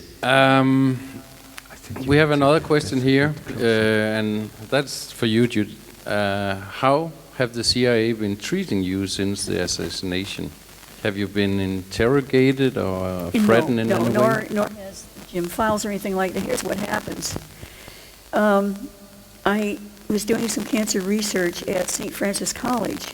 I have documents, and I have a letter, for example, from Sister Mary Veronica, Director of Admissions, saying I'm getting a scholarship, I can do cancer research. We have lab facilities for you. I've got the letter. I've got the envelope I saved because it was important to me. And so his name is Thomas Rosoff. He's a researcher. He went there to the campus, and he went to the historian there, and they looked it up, and they said that we never had a Sister Mary Veronica. Never was here. We never had any cancer research work done here. She never had a lab here. This was very upsetting to him because he talked to me and he'd seen all the records and so he walked around and he found some old nuns. And they said, well, sure she was here. Of course she was here. That is Sister Mary Veronica. So right in front of your eyes they will lie. At the Roswell Park, I have all the information. I've got 5 or 6 newspaper articles saying that I was at Roswell Park in 1961, and that I got $150 a month, a stipend and free room and board and all that kind of thing, and that I worked in Dr. Moore's lab. So they go to Roswell Park, my enemies do, and what did they say? They said, well, she wasn't here in 1961, she was here in 1962, and we don't have any record of her working with Dr. Grace. And as far as we know, she got kicked out. Yeah. And then later they changed it. How is it that I could be at Roswell Park in 1962 when I was there in 1961? So, right in front of me. So then here's another thing. I have records, I have them with me, showing that I was hired after I was returned to from New Orleans back to Florida. And you'll find out why that happened tomorrow. But there was a problem. I had so many newspaper writers and people following me because I was going to be the girl that was going to cure cancer, and they kept putting me in the papers. What if, when I come back from New Orleans, what if any of these newspaper reporters would interview me and say, what happened in New Orleans? So they put me in a fancy lab. It's called Peninsular Chem Research. And it was run by the University of Florida professors. They had contracts with NASA. They had fancy stuff, and I have all the records that I belong there, my W-2 statement and everything. Well, guess what? My records at the University of Florida, they wanted to mess that up to show I didn't have the capacity to do this, that, and the other. So all they have is that I took a chemistry course there. Now, I invented a new way to get magnesium out of seawater when I was 16 years old. I went to International Science Fair. I was good in chemistry, but you know what they have on my record? That I got a D in chemistry. And I never took any other courses. That's all that's left. Well, I have birth certificates, and they don't have my name on them anymore. They do now because I've fixed it. I made them do it. But it said, instead of having my name and showing that I had been in New Orleans, because I had ordered one from when I was living in New Orleans and it had the stamp, it didn't say my name. It said female infant. And then they said, look, this woman claims she was there, but we can't find any records on her. She wasn't there, like that. And the other thing that they say is this. Look, you're saying all this, but we don't have a record of it, so you're lying. And then if I said, well, yeah, you say you were in this, but that's because you saw the records and you inserted yourself in. See? So if I say I was with this group and can prove that group existed and they have a record of it, they say I just put myself in it. But if that can't show that I was in a group and that this thing didn't happen because there's no record, they say I made it up. So But the fact is, I do have my witnesses. And when you have a woman who doesn't even like me, her name is Anna Lewis, and Anna and David, her husband, David worked for Guy Bannister. And when David and Anna and Lee and I went to old Preservation Hall in New Orleans together, we had some double dates together. She is on film saying so. And she said, oh, she just hung on his every word. If he said jump through a hoop, she jumped through a hoop. He's talking about me. She didn't like me. But she says I was his mistress. Lee's mistress. Yeah. That's right. So what do? They ignore it. That should have been in the documentary of the love affair, and it's not there. But you can find it on the internet. What can they say? But they say I have no witnesses. I do. While it's very interesting this, and having a person like you here, it's like history is going through the room. I know we have a time schedule, so we will take the last question, which I think is a very... Can we do two questions? I'll try to be... You have one question you will ask yourself? No, I want you to do two questions. You want to do two? Just one. Yeah. Okay. Please. Not just one more. Which one? I know. And the winner is... Yeah. I should hire her, with all this energy. Yeah. I'm 72. I'm not going to last long. Have you ever been in contact with the babushka lady? Oh, sure. We're good friends. We're on Facebook together and everything.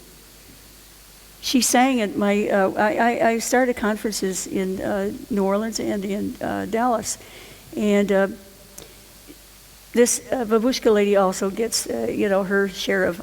she wasn't there and so on and all that. There were others wearing babushkas, so they can say, that this other one... It's complicated, but let's put it this way. Her name is Beverly Oliver, and her last name is Masagi or whatever. She is the wife of a pastor, and they go around. They've given their lives to God, and they're good friends with Kevin Costner, by the way, who realizes she was the real thing. We had a great experience at Lee's grave last year. We had Tosh Plumley, who's CIA asset and a pilot for the CIA. We have photographs, he's saluting the grave of Lee Harvey Oswald because he was on the abort team with Lee, and he has come out and said so. I said so in 1999, okay, and got, I got in real trouble for that.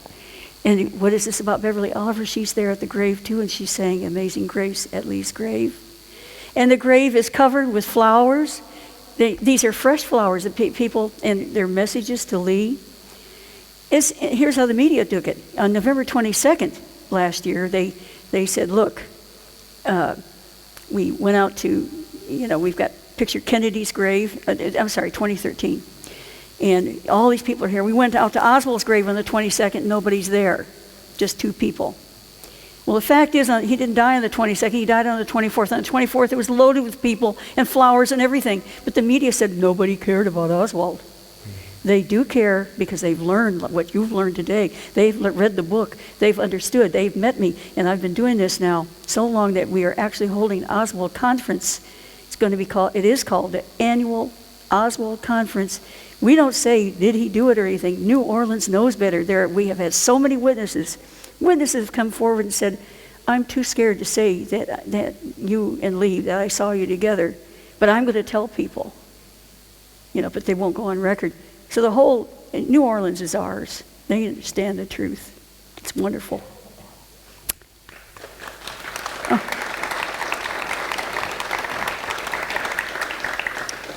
New Orleans also had a pretty rough treatment by the environment. Huh? Yeah, of course, they tried to destroy Garrison, who's the only one who really had the guts to try to look into it. It's because the plot started in New Orleans. That's why David Ferrie, I told you, was able to get in there and pass on information to Lee. This is why Mary Sherman from Chicago, they understood, they had enough contacts to understand the Chicago plot, and he was able to save Kennedy's life in Chicago. Now, this is the last, Judyth. All right. In your opinion, why is your story so relevant to what we see unfolding in the world today? I'm not going to give my opinion. I'm going to ask anyone who has listened to my story and seen my evidence file to give their opinion. Because I think if I just say what I think, you already heard my opinion. Lee Harvey Oswald was a hero, and that's really hard. I have some buttons. They say so. I've passed some of them out. I've got one right here. And it says, Lee Harvey Oswald didn't kill JFK. He died trying to save his life. That is the truth. Amen. Okay?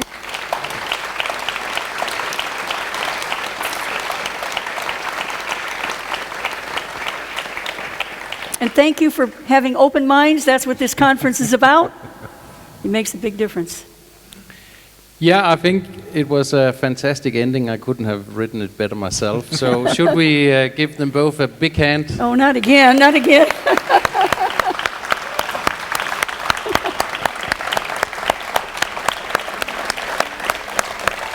Thank you. Thank you.